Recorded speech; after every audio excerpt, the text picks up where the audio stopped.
Good evening and welcome to a fifth in a series of forums with candidates for office for November 2nd that is being brought to you by Cayuga Community College and the Citizen, shown on Spectrum, Verizon Fios, and ARMA, the Auburn Regional Media Access, and played on the college's radio station 89.1. I'm your moderator, Guy Cosentino. On November 2nd, voters in the Cayuga County Legislative 13th District will go to the polls to pick a new person to represent them in the Cayuga County Legislature.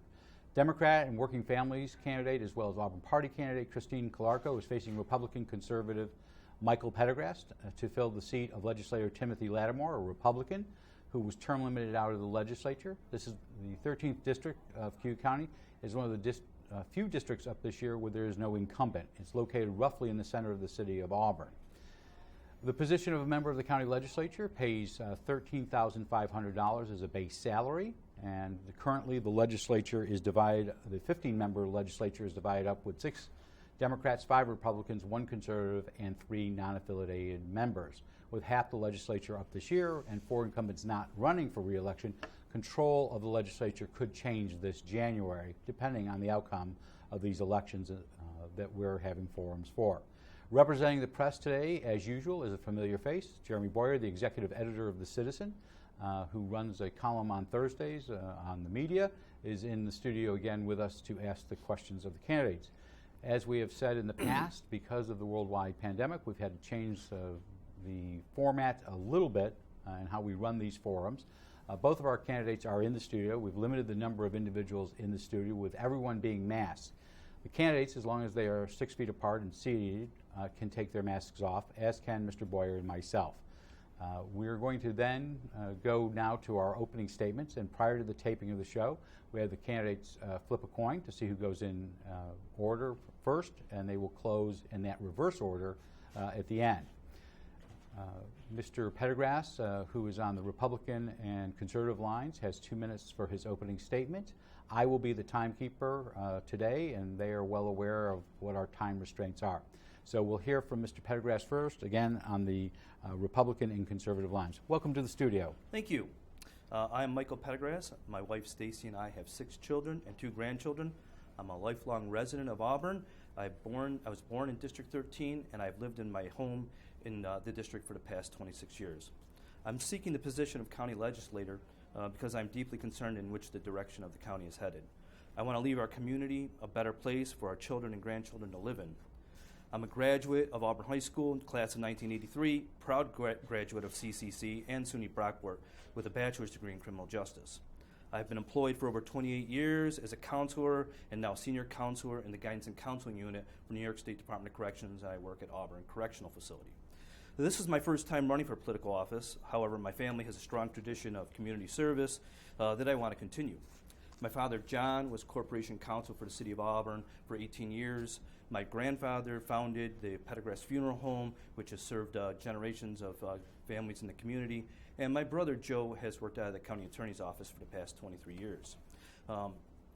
Too many young people continue to leave our county as their opportunities for quality career employment dwindle year after year.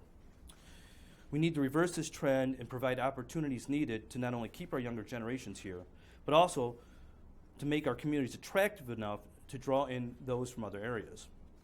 Additionally, too many seniors and retirees leave our county as the taxes grow at a rate that is not sustainable or feasible for them. Our government continues to grow, our population continues to shrink. These trends need to change. With 28 years working as a counselor, I believe I have good listening and problem-solving skills. Working for the state government, I have successfully navigated big bureaucracy throughout many years. There are many serious issues facing our county, some new and some that have been plaguing our community for years. I can bring a spirit of collaboration to the county legislature, which I believe is lacking. Working together as a team, more can be accomplished. In order to be effective, all elected officials should be listening to the concerns and issues of the people they represent. I will be doing this. Today, I ask for your vote. Thank you, Mr. Pettigrass. Thank you. We'll now hear from Christina Clarke, who is on the Democratic Working Families and Auburn Party line. Welcome to the studio. Thank you very much for having me. First, I'd like to thank Mr. Cosentino, the Citizen, and CCC for providing this opportunity for me to speak to the voters, and thank you to the voters for listening. As a high school teacher here in Auburn High and a former coach and a very active community member, I'm always striving to be a positive role model to my students.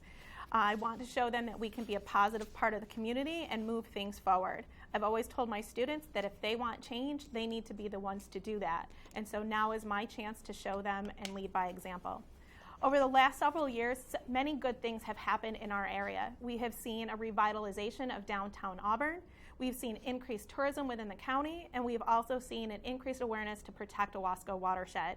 I want to be a part of this forward movement for our area and help everyone see that this is an area in which they can establish roots, raise their families, and make a life here. With that, I humbly ask for the voters to support me in my bid for County Legislator District 13. Thank you. Thank you. We'll now turn to Mr. Boyer for the next roughly 50 minutes, and he'll ask questions of either of you. As we've discussed before we set up taping, he'll go back and forth with his questions, and I'll keep time, and we'll give you 2 minutes for each answer. If you want to interject and follow up on something that you've already spoken on, just give me the high sign and we'll give you an additional minute.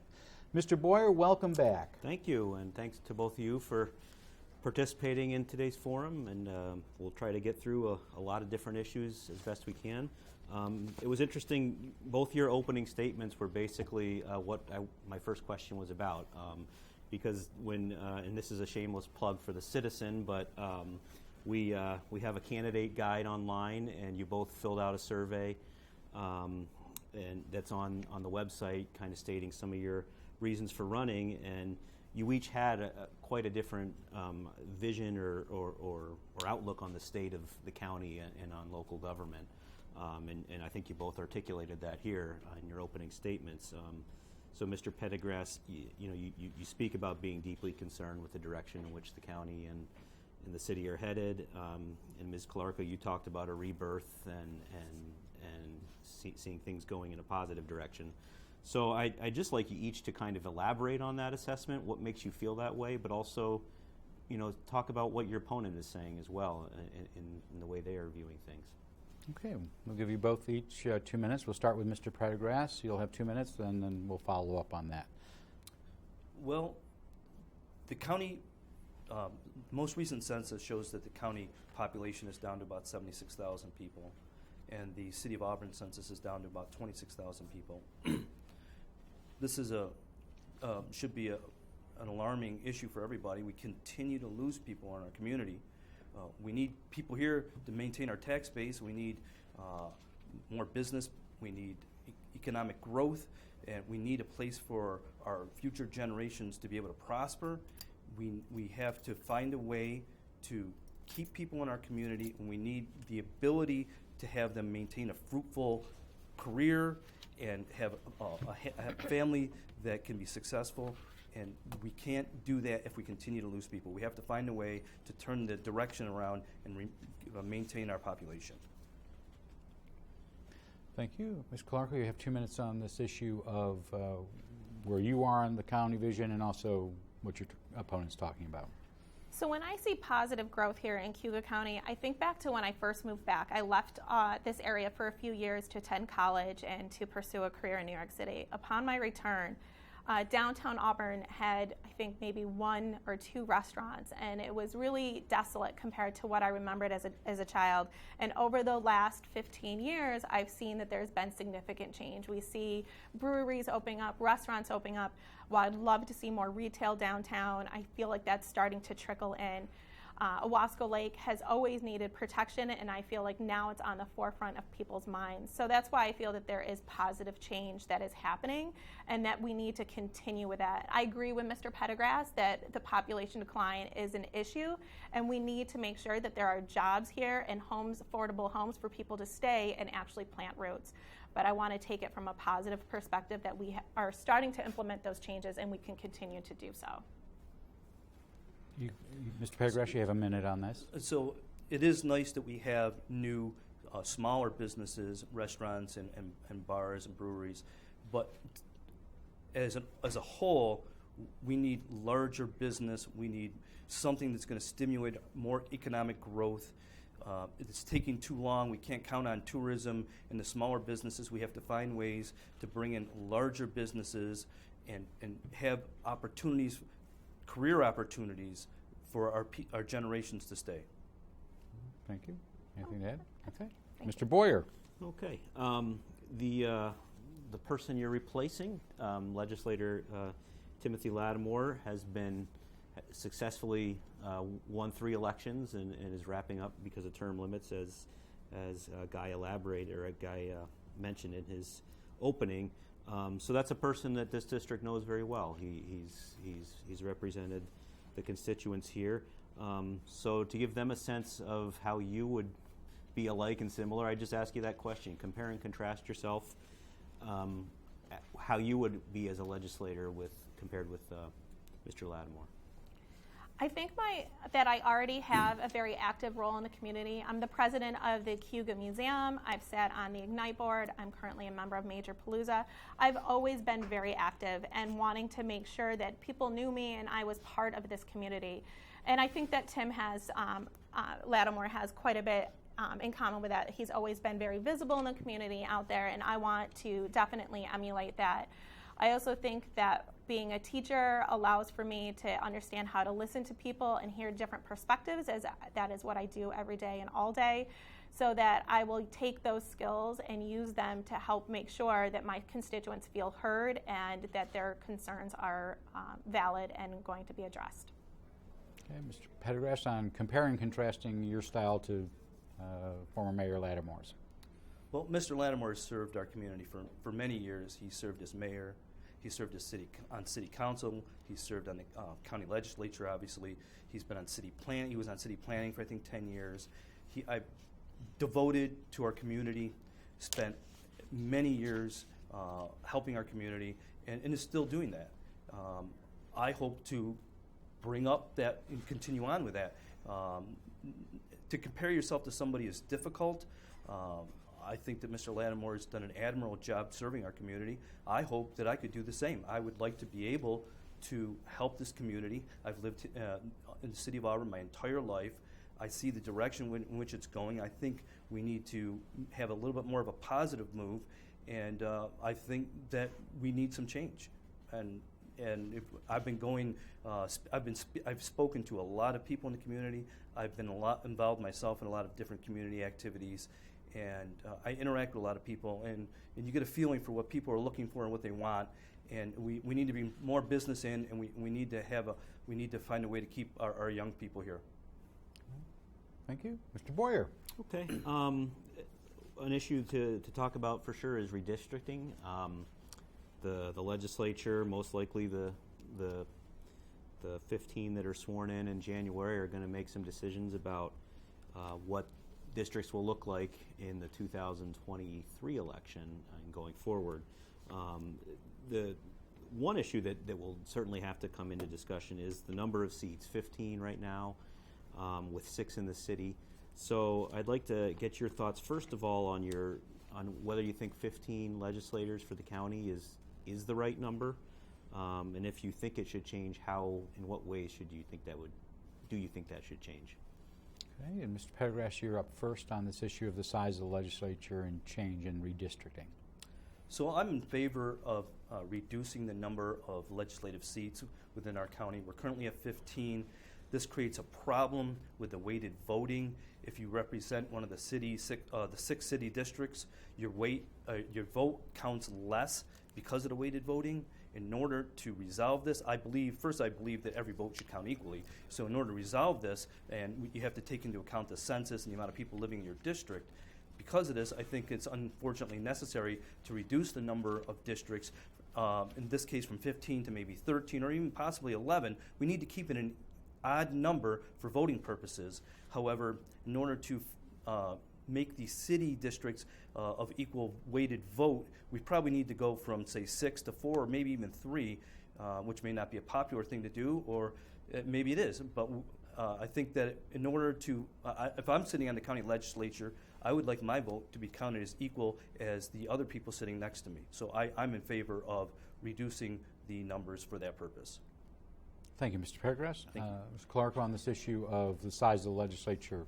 Yes, Mr. Pettigrass and I agree on this issue.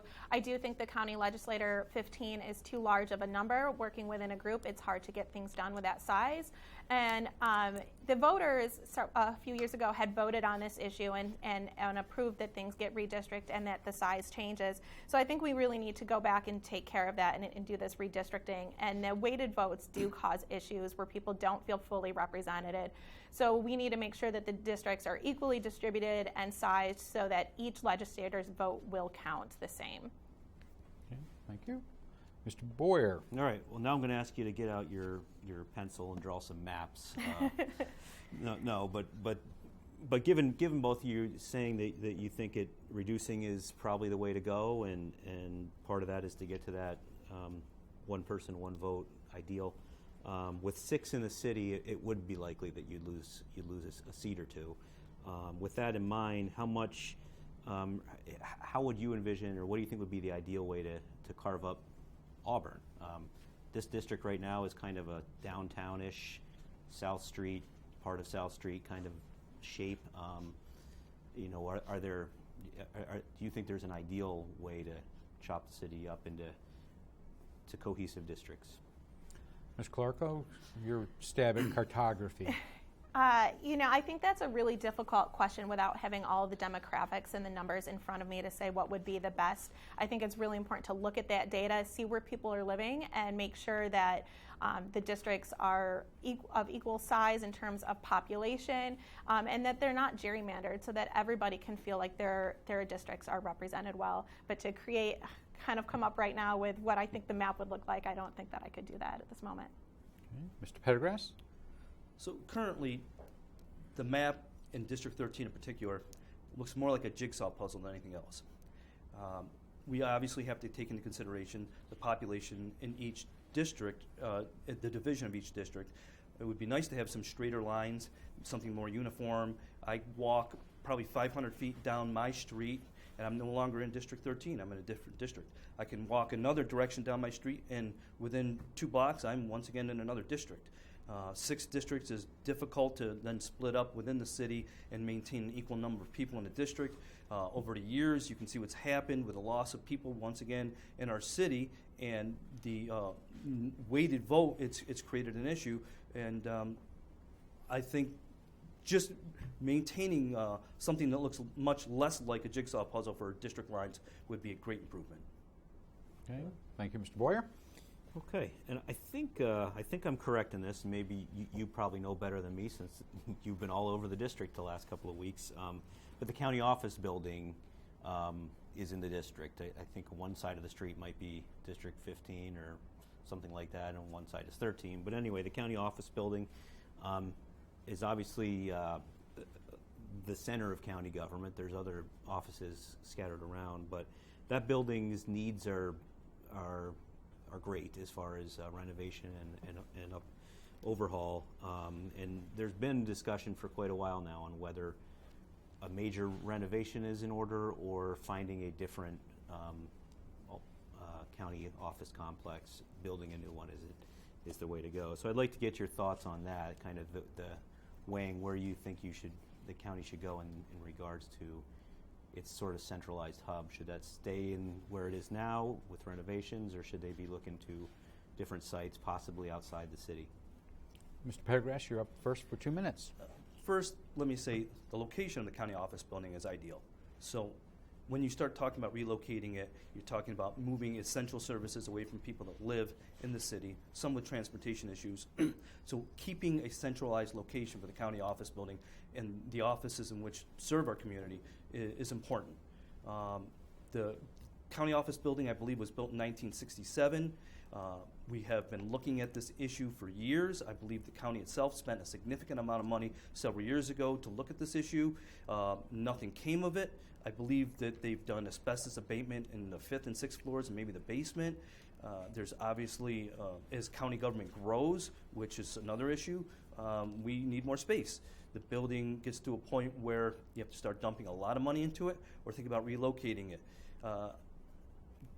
We would need, obviously we'd need a little more talk on this, and we'd have to have some figures in front of us to make an honest decision. But how much would it cost us to replace that building? Can we relocate into another part of the city that's accessible to all the people that it serves? And we have to weigh the pros and cons. So I can't give you a specific answer right now, but we do need to resolve this issue. Okay. Thank you, Mr. Pettigrass. Ms. Calarco. Yes, the county building being in downtown Auburn, I do think is an ideal location. Auburn being the largest city within, or really the only city within our county, and then also being so centralized that people from the north and south can get here in a relatively about the same amount of time. As far as the building, I do know it is in disrepair and needs to be taken care of. I think it's going to be really important before decisions are made, though, to have those figures in front of us, those costs. What is it going to cost to bring that building up to snuff, to say, and make sure that all the equipment, the things like we've moved, things have changed since that was built in the 60s, our reliance on technology and the such. So we need to make sure that building is equipped properly to address those ever-changing technology needs. So it may end up being that we need to build a new facility, but again, we need to really compare those costs to decide what is the best step moving forward. But I do support keeping it within Auburn. Okay. Thank you, Mr. Boyer. Okay. I think it was last week. Sometimes time gets away from you, especially during campaign season, but I think it was last week that the Attorney General announced a large amount of funding coming from class action opioid lawsuit settlements with pharmaceutical companies. And for Cayuga County, it's more than $1 million potentially could be coming this way. And so county legislature will have to decide or have a large say in how that money gets spent. So I'd like to hear from you on that. What do you think is the best ways to channel that funding? Okay. I believe Ms. Calarco goes first on this issue. Thank you. The opioid epidemic is a huge crisis for us, and it's not just Auburn, it is hitting us nationwide. We're seeing the ramifications of this. To receive such a large amount of money to help fund and deal with this crisis, I think there's several things we need to look at doing with it. We need to make sure there's educational programs out there to help our youth understand what can happen if this is the path that they go down. But nevertheless, even with education, it's still going to happen. So we need to make sure that there are treatment options that are open and available to anyone who needs them. Drug addiction is a disease, and we need to treat it as such and make sure that people get the help that they have. And also, I think there needs to be more of a focus on mental health care. Often people turn to drugs because of other things that are going on in their lives, and I think if we can offer the proper mental health care to individuals that need it, we might be able to avoid that them going down that path of addiction. Thank you, Mr. Pettigrass, on the use of this money announced by Attorney General James. So I think it's important that we utilize the money for addiction and recovery services. The opioid crisis continues to grow. In the last recorded year, the rate of preventable deaths increased by 19% in 1 year. That is a staggering number, and it's sad. I think everybody in our community has been touched in one way or another by the opioid epidemic. It's a crisis. We need to get it under control. The money should be used for prevention and recovery services, and certainly education services. And that money will go quickly, but we should put it to good use. Okay. Thank you, Mr. Boyer. And the other pile of money is the federal COVID relief money. Cayuga County's, I think it's about $14 million in two waves. The county has to decide by 2024 and how it all will be used and have it all spent by 2026. So there is beginnings of a discussion now in the legislature, but that's certainly, I don't see any final decisions on that being made before the new year. So you're going to have whoever wins this race is going to have some influence on that money, how it's used. Talk about what you believe. You probably can't say like use it for X, Y, or Z program, but what are those parameters that you feel like need to be in place when evaluating how those monies will get used? Okay. And Mr. Pettigrass, you're up first on this one. So the American CARES Act and then the American Recovery Plan, which is providing this money to from the federal government to the state and local governments, has specific categories that the money can be spent on. I believe there's 7 categories the money can be spent on and about 65 subcategories. First and foremost, we should involve the public. We should have meetings. We should have open public discussion in regards to how this money is going to be spent. It's a large chunk of money. It may be something along the lines of a once-in-a-lifetime kind of thing where you get this kind of money coming from the federal government to the county. Here you go, spend it. We need to spend it wisely. We should be listening to the people that live in our county. What do you want to spend this money on? You have to stay within the parameters that which the federal government has set up. I have some thoughts on it. You know, we certainly have some infrastructure issues that it could be utilized for. We have to be careful if we utilize it for infrastructure, only because the federal government may be coming out with yet another federal infrastructure bunch of money coming our way. So we need to involve the public. We should be getting their input and finding out what they find, what we should hear their concerns first. Then as a group of legislators, we should be acting on that and sticking within the parameters the federal government gives us. Okay, thank you, Mr. Pettigrass. Mr. Clarke, on the use of the $14 million from Washington. Yeah, so I do understand that there are parameters that have been put in place to utilize those funds, and with some of them having a little bit looser regulations than others. I think it's really important, first and foremost, that we don't use that money to offset operating costs and things like that for the temporary time being, because that is not going to be there forever. So these should be one-time investments to help boost our economy. I think we should be looking at infrastructure, drawing in businesses to set up shop here and help increase our employment rate. And also we need to offset the cost of the pandemic. The cost of the pandemic has been great for a lot of our departments, and we need to make sure that those costs have been offset for them also. But I do agree with Mr. Pettigrass. I think it is a really good idea to hear from our constituents in our county about how they would want that money spent, because it is important that their voices are heard, and we try to abide by their wishes when we can. Thank you. Mr. Boyer. Well, it kind of leads to a question about how do you hear, how do you get the pulse of the constituents? And just as a legislator, I mean, you can call a meeting and say, tell me your ideas, but the reality is you may not get a ton of people to show up. So what are your ideas for how you go out and get that input from the people that you're representing? Ms. Calarco, you have 2 minutes. Yeah, that is tough to find out what people really are thinking, because you can have those meetings and really you get a handful of people, and they're not always the voice of everybody.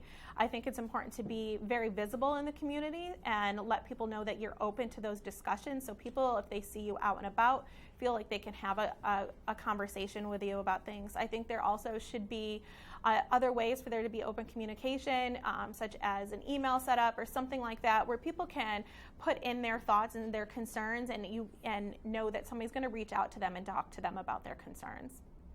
Mr. Pettigrass? So that is what our county legislator is for, our city government. They should have continual open lines of communication with the people they represent. COVID has made it a little more difficult, and that has to be acknowledged. However, we still can find ways of getting public input, whether it be through the internet and emails, or whether it's through Zoom meetings. Attending the county legislative meetings have been difficult. The last one, last month, wasn't open to the public except for Zoom. The prior two were. It's depending on the COVID numbers, it kind of dictates where we're going with this. But we do have ways of maintaining open lines of communication. We have to be invitive to the public. We have to let them know we really do want their input, and we should be asking them. We could still have meetings. We can still space out. We can still interact with people through Zoom and emails, and we need to interact with people. It's their money. We should be using it in an appropriate way. Thank you. Before turning to Mr. Boyer, let me just, we're about halfway through our fifth in a series of forums here at Cayuga Community College, and co-sponsored with the Citizen. We have the candidates for the 13th Legislative District, which is in the center of the City of Auburn. It includes, this is for a district that has an open seat, with Tim Lattimore being termed out of the legislature as he runs for City Hall, and he will be here in the studio next week. We have Michael Pettigrass, who's on the Republican and Conservative lines, and Christina Calarco, who is on the Democratic Working Families Party and the Auburn Party lines. They're being asked questions by Jeremy Boyer, the executive editor of The Citizen, and we'll turn back to Mr. Boyer for the second half of our forum. Okay. I'd like to talk a little bit about the COVID-19 vaccines and the county health. The county has a huge role in vaccinating the public. And the department has been, out there in social media and press releases promoting the vaccine as safe and effective, but Cayuga County remains kind of in the bottom third for vaccination rate in New York State. So I'd like to ask you both, first of all, are you satisfied with the county's vaccination rate? Kind of explain why or why not. And then secondly, what would you do as a legislator to either amplify or, how would you support or not support the county health department in their efforts to push vaccines? Mr. Pettigrass, you have 2 minutes on the issue of COVID vaccines. Well, first let's say that it was a difficult thing to have a pandemic thrown at anybody and have to deal with it, not expecting it. No one saw this coming. The county health department, I think, started out doing well, given what they had to deal with. And as time went on, they had the ability to learn from what other people were doing, and maybe we could be doing a better job right now from a county level in educating people in order to show them why the vaccination should or shouldn't be taken. Our numbers are low. The county, you look at the surrounding counties, they have higher vaccination rates than Cayuga County. So in that point, it is disappointing, but acknowledge it's a difficult job. I think that at the state level, you saw the governor on TV every day. The county did an adequate job. The city, I think what you want to see is your leaders visible. When there's a crisis, you want to see your leaders visible. I don't think we saw a lot of our city leaders, not that it was an easy thing to do, but the county, I think, did an adequate job to start with, but as the months went on, and now we're into a year and a half plus, I think we could be doing a better job of getting the vaccination rates up just due to the statistical data. Ms. Calarco, on the issue of vaccinations, how they've done and what you can do as a legislator. Yes, I think the vaccination rate in Cayuga County is unfortunately still too low. I think our county health department has done quite a bit to try to encourage people to get vaccinated, and when they partnered early on with the city to have the fire department and EMTs help distribute and get those vaccines out to people, I thought they did a really great job with that. I think we need to continue on with education about why we need to be vaccinated and the safety and efficacy. I personally, when I talk to people about how important these vaccines are and how safe they are, I tell people I participated in the Pfizer trial. I wanted to be part of the solution, and so when people say it's not safe, I always say I raised my hand, I took it first to make sure that we can ensure that it was safe for others. So I'd really like to be able to get that message out to people and say it is a safe vaccine for people to get and protect each other. Mr. Pettigrass, you'll have another minute. So I would just like to say that I made an educated decision to have myself vaccinated, and I'm not for the mandates. I don't like the idea of forcing a vaccine on somebody. I think that should be a decision that should be made by your primary health care provider and yourself, and making an informed decision. It's disappointing to me that you would be removing people from their jobs, healthcare workers that were on the front line, that were out there dealing with issues that nobody else wanted to deal with, and now we're telling them you don't have a job, and by the way, you're not eligible for unemployment. So I find that disappointing. I think we should work through education and get people vaccinated that way. Okay, Ms. Calarco, you'll have an additional minute. Thank you. Since mandates were brought up, I do want to address those. I think that mandates coming from the county level shouldn't be implemented, and if they are going to be implemented, this needs to be a decision that's made by the entire legislator and in conjunction with unions. At this point, we need to follow the guidance that comes from the New York State, the state level, and from the New York State's health department, but I don't think that mandating things at the county level either would be the correct move for ourselves. Okay. We'll turn to Mr. Boyer. Okay. Well, I was going to ask you about vaccine mandate for county. I think I know your answers, just based on what you both said, so I don't need to go into that. One big issue in Auburn, of course, continues to be the quality of the water. Owasco Lake has had another year where quite a high level of toxins were showing up in the water treatment plant. Fortunately, it didn't get into the actual treated water. But it becomes, a question of, if it keeps getting worse, will the system continue to hold up? So, from a county point of view, what would you do as a legislator to try to continue to work on that issue? What do you think are projects or regulations, things that need to happen that you would advocate for as a legislator? Okay, Ms. Calarco, you have 2 minutes on this subject of water quality. Thank you. The Owasco Lake is such a treasure and needs to be protected for all of our future generations. I do know that recommendations and plans were provided to the state, and they are sitting basically in limbo at this point. We need to be putting pressure at the state level for those recommendations and regulations to be approved so we can put them into place.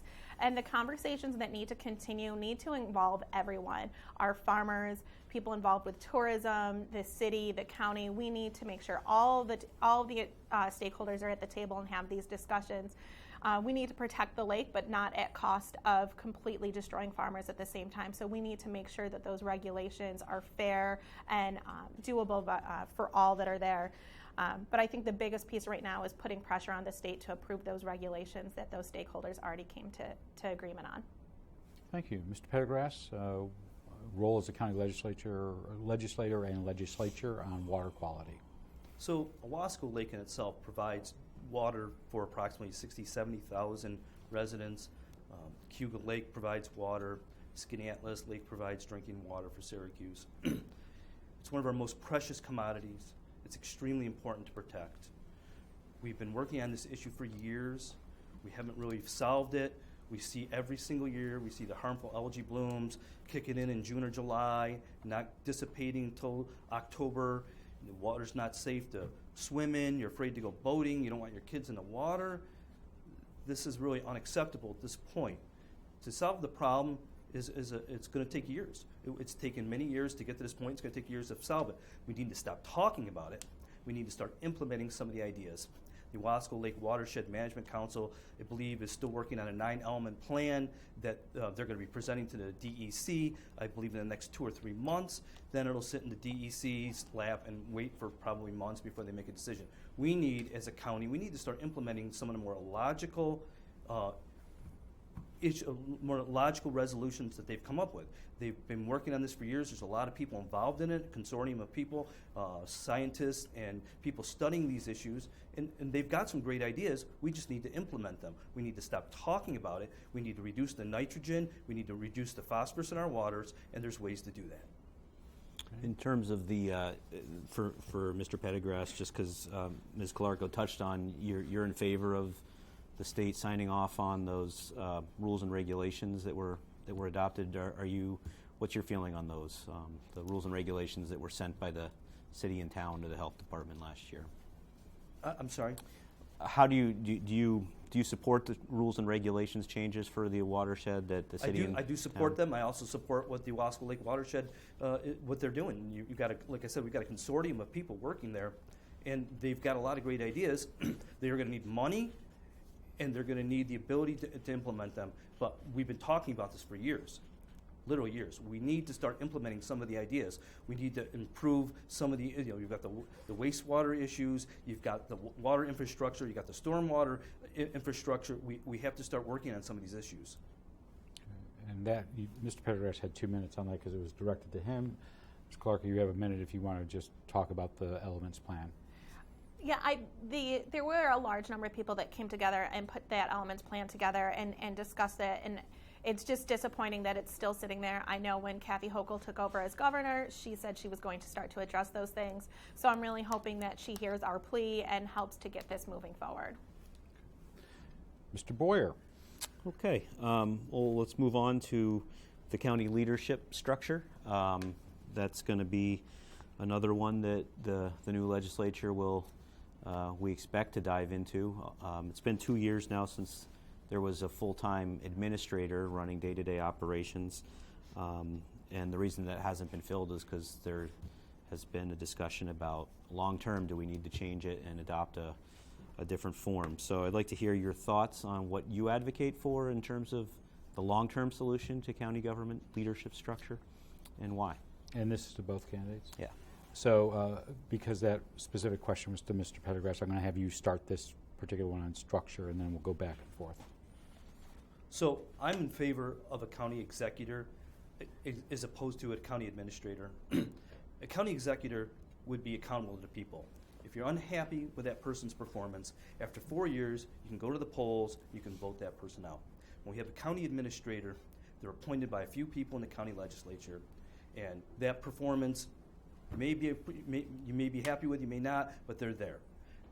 We've spent a lot of time and we've spent a lot of money in the last couple county administrators that have, most people will probably say, has failed.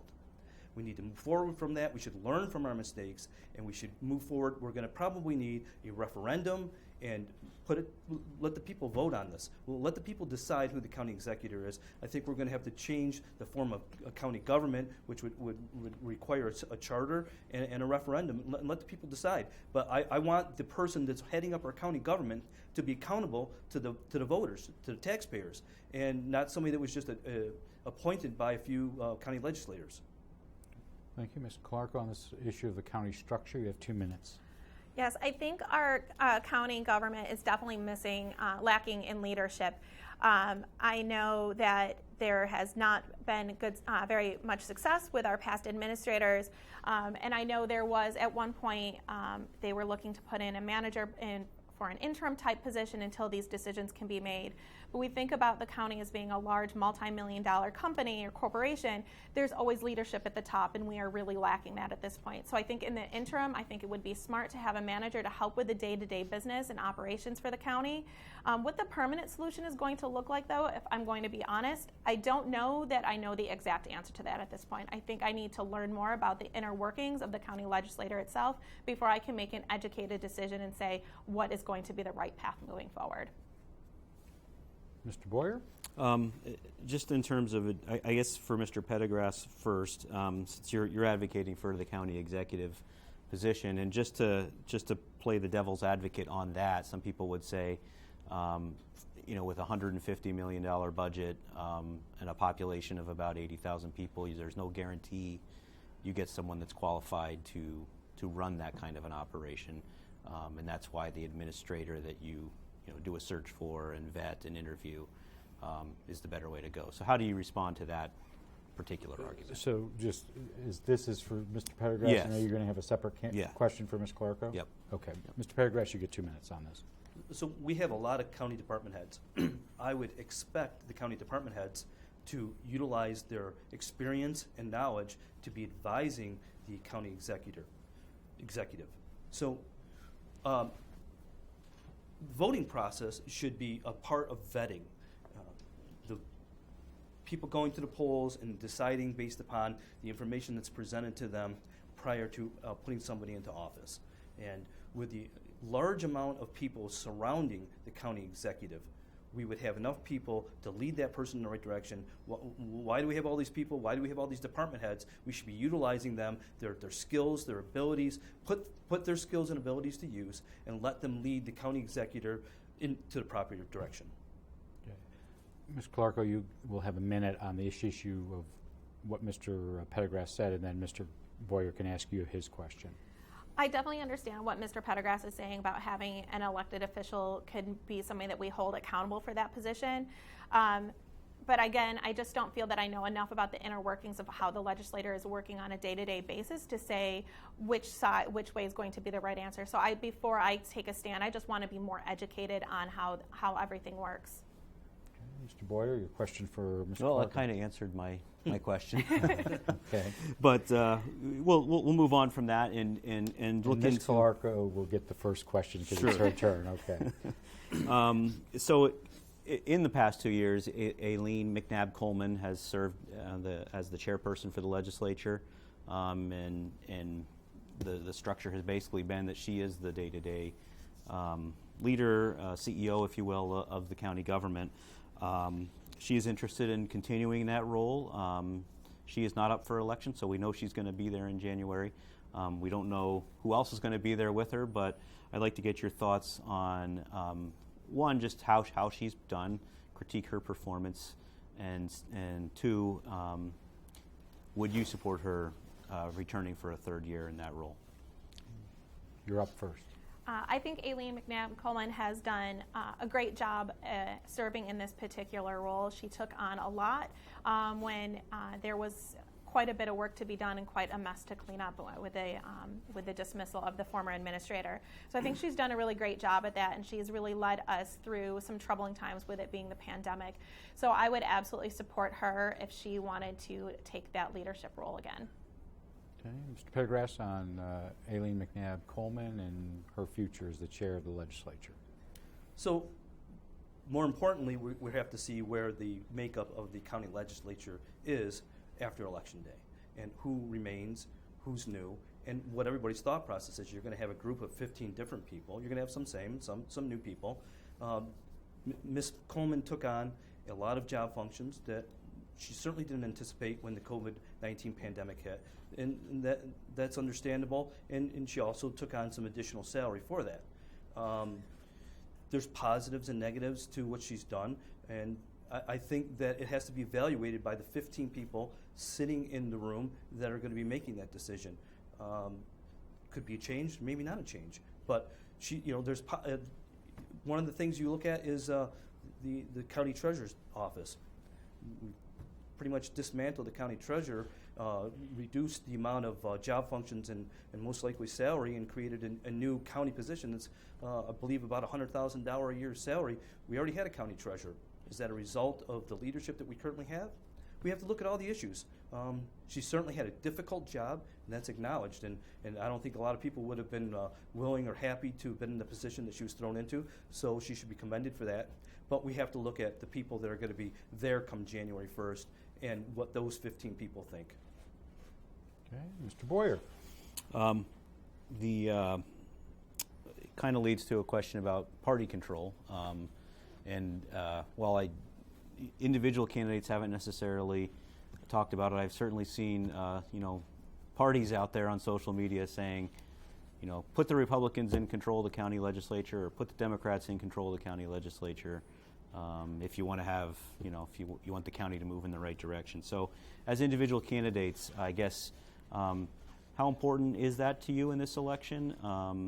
And if so, I mean, what is the difference? What do you think the difference would be between a Democratic run or a Republican run legislature?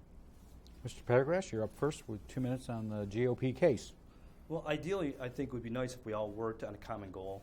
It's extremely important. If not, we're butting heads, we're not making progress. There's a lot of great ideas coming from both sides and some bad ideas coming from sides. Some are workable, some aren't. We need to work together regardless of party, no official party, conservative, Democrats, Republicans. We should be working together. We're elected into this position to represent everybody, not just the people that support us in our party affiliations. I really think it's important that if we're going to make any headway and move in the proper direction, that we have to put aside some of the differences and work together. Ms. Calarco, do you want to make a case for the Democrats? I'm always interested when people ask me this question about party politics. And while I am a Democrat and I represent the working families in the Auburn Party also, I don't think that national politics and party politics should play a role at the county level. I think we all should be going in there with the intent of working together collaboratively to solve the problems that our community faces, and that those national level party politics that seem to trickle down to us should not play a role here. We should be focused on doing what's right for the community, and if my decision means that I'm going to go against what my party head might say is the right thing to do, I will always do what I think is best for the community. Okay. Mr. Boyer, you're down to your last question. The last question. And Ms. Calarco gets to be the last question on this, All right. because she was the one who Mr. Pettigrass started, so we're going to rotate back and forth. So as you know, I hope you know anyway, that the county legislature runs through a committee system, and different committees vote on resolutions and discuss policy throughout the month leading up to the final meeting. So if you're successful in winning this election, I'd just be interested to know what one or two committees would you think you would be best able to serve on, and why? Ms. Calarco? Okay, so I'll be perfectly honest, I don't know of all of the committees that are involved with the county legislator, but one of the ones that I think I could definitely be helpful with would be the Committee on Health, I think, and Human Services. I think my understanding of the population of the community and working with the youth, I have a good feel for what is needed out there. So that would definitely be a committee I would like to sit on. Mr. Pettigrass, any preference? Well, of the 6 standing subcommittees, I'd be proud to serve on any of the 6, depending on the needs of the county and whoever's delineating where you're going. I have a lot of years working in criminal justice field, so I'm interested in the Judicial and Public Justice Standing Committee, and I find there a lot of interest in that. Certainly, there's a lot of work to be done in all the 6 different subcommittees, and I'd be proud to serve on any of them. Okay, thank you. Thank you, Mr. Boyer. I'll turn to you in just a moment, but we're now going to end with our closing statements. As we said at the beginning, we flipped a coin, and Christina Calarco, who's on the Democratic Working Families Party and Auburn Party lines, will go first with her 2-minute closing. Well, thank you. I don't think I'll use the full 2 minutes, but I'll give my brief statement. Again, I just want to thank everyone who made this forum happen today. I think this is very important that we're able to speak directly to our voters. As I said, I want to serve my community. I want to be part of forward motion and positive momentum in this community. I've always been actively involved, as my family always has been, and I just want to continue to do so. So I'm just humbly asking the voters for their vote and their support as they go to the polls and vote for me for County Legislator District 13. Thank you. Thank you. And we'll now hear from Michael Pettigrass, who's on the Republican and Conservative lines. Mr. Pettigrass. Thank you. So the most recent census numbers should be an indicator to everyone that change is needed. The county population is down to 76,000 and the city population is down to 26,000 people. We continue to lose residents as the younger generation finds no career opportunities here, and our retirees and seniors are driven out of their homes and by taxes that continue to rise at unsustainable rates. We need to reverse these trends. We should have a common goal that our community provides enough economic opportunity to make it feasible for our children to stay and likewise not drive out our seniors and retirees because of the cost of living. We need to bring in more industry to aid our tax base and economy, and we need to provide more incentives to small businesses. The opioid epidemic needs as much attention as we can give it. The rate of preventable deaths continue to rise at an alarming rate. This cannot continue. Our government entities need to stop talking about our water quality issues and start acting. They have been talking about it for years. We need to protect our water supply. We need to reduce the phosphorus and nitrogen that continues to enter our water supply. Public safety is always a primary concern, and I will be a strong supporter of all first responders. I want to be the bridge between the residents of District 13 and the decision and solution-making process in the county legislature. My family has a strong history of serving this community, and I believe I'm suited to continue this tradition. My decades of experience in guidance and counseling while working for the state government has helped position me to be an effective county legislator. By trade, I'm a good listener, and I always want to hear what your concerns are. When you elect somebody to represent you, you entrust them that they will make informed decisions for the betterment of all. I will do this, and I respectfully ask for your vote. Thank you, Mr. Pettigrass. Thank you both for joining us in the studio to talk to the voters of the 13th District. There's about 2 weeks to go, so good luck on the campaign trail. And we hope you are enjoying the campaign, and thank you and your families for putting yourselves out there. I do want to take a moment just to thank Mr. Boyer, who, it should be said, comes up with a lot of different questions. He is trying to stay away from the rote, and that is not always an easy challenge. So we've done 5 legislative forums so far. They have been different in large part due to his diligence. So thank you for doing that. We'd also like to thank you, most importantly, for taking the time over the last hour to listen to the candidates for the 13th Legislative District. We hope you will exercise your right to vote if you are in that. Well, we hope you exercise your right to vote, but if you live in that district, you can start voting this Saturday, October 23rd, or go to the polls on November 2nd. We'll return this Thursday with our final Cayuga County Legislative Forum with the candidates for the 15th Legislative District, seeking to fill the seat being vacated by Ryan Foley, a Democrat, who has decided not to seek another term. They are Brian Dahl on the Republican and Conservative lines, and Brian Muldrow, who is on the Democratic Working Families and Auburn Party lines as well. That district is more towards the western part of the city, and it's one of the few districts that is an open seat this year. We'll finish off our forums with our biannual City Council Forum next Tuesday, October 26th, with all 4 candidates running for 2 seats. Incumbent Terry Cuddy will be here, as well as Ginny Kent. Tim Lattimore, as we said, is not running for the legislature, as well as Rob Otterstader. City Councilor Debbie McCormick has chosen not to seek re-election, so we'll have all 4 candidates there. You can watch these forums, both at the citizensauburnpub.com website